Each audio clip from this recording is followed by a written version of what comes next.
Tonight, we report on how a jury convicted a man for stealing and how a new business is opening in Ephrata. What's happening in sports, Bob? In sports, the Mola Hyatts returned from the East Lake Invitational. Stay tuned to find out how they finished in the competition. How low will the mercury dip in the Columbia Basin tonight?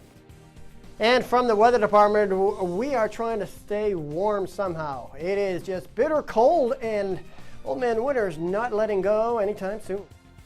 All this and much more on iFIBER 1 News.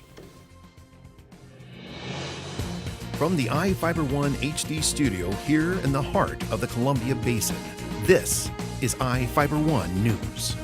Your #1 source for local news, sports headlines, and our very own Weather Center forecast covering the entire Columbia Basin.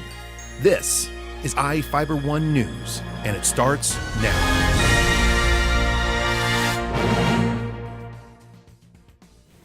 When a Moses Lake man walked into the glass house, car and dog wash and stole money, the public helped identify him.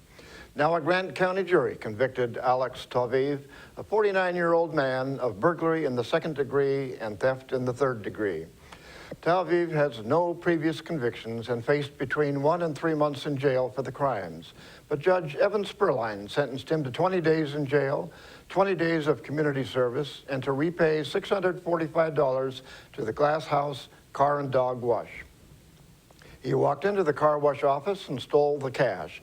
The public assisted the police in identifying him after surveillance video was provided to the media.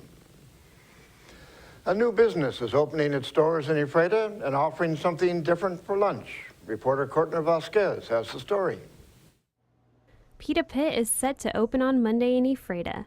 Owner Pam Lessiman said she decided to bring Pita Pit to Ephrata after multiple people gave her the idea.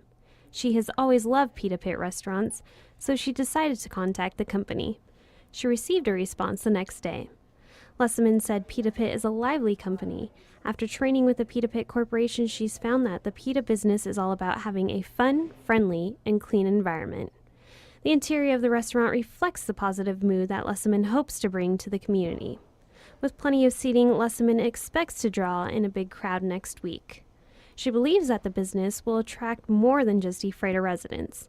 She expects people from all over Grant County. Lessiman said the doors open at 10 a.m. on Monday. She said they are also offering catering and delivery services. For iFIBER 1 News, I'm Courtney Vasquez. Thank you, Courtney. A woman was arrested in Warden for allegedly slashing a man that struck her with a belt. Haha Rodriguez, a 28-year-old Othello woman, was arrested for assault in the 2nd degree domestic violence. According to Warden Police Chief Rick Martin, police responded to a report of domestic violence at a home in the 900 block of South Washington Avenue Monday afternoon.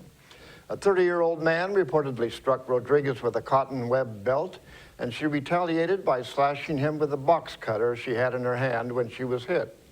The man was taken to Samaritan Hospital for non-life-threatening injuries, and Rodriguez was booked into the Grant County Jail. Big Bend Community College is presenting a winter concert on Monday featuring the Big Bend Community Orchestra and the Collegiate Singers. The concert starts at 7 p.m. in the Wallenstein Performing Arts Center. Admission is by voluntary donation to the music department's Rehab the Grand campaign to refurbish the school's 7-foot Baldwin concert grand piano. For more information, you can call 509-793-2140. A Mattawa man will serve at least 25 years in prison after brutally raping his girlfriend's 5-year-old daughter. Juan Jorez, a 26-year-old man, was sentenced in Grant County Superior Court on Monday after pleading guilty to rape in the 1st degree and rape of a child in the 1st degree in December. Prosecutor Angus Lee explained because of the age of the victim, Juarez faced a minimum of 25 years in prison. In 2012, Juarez was upset with the victim's mother. He accused her of cheating on him, and she fled to avoid an assault. The woman left behind her daughter, and Juarez raped the child as an act of revenge. Each of the people you see here has warrants for their arrest and is wanted by various law enforcement agencies.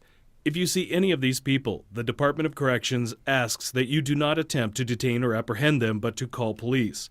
You can also call the Department of Corrections at 509-764-6180 during the day or 509-762-1160 after 5 p.m. We'll be right back after this.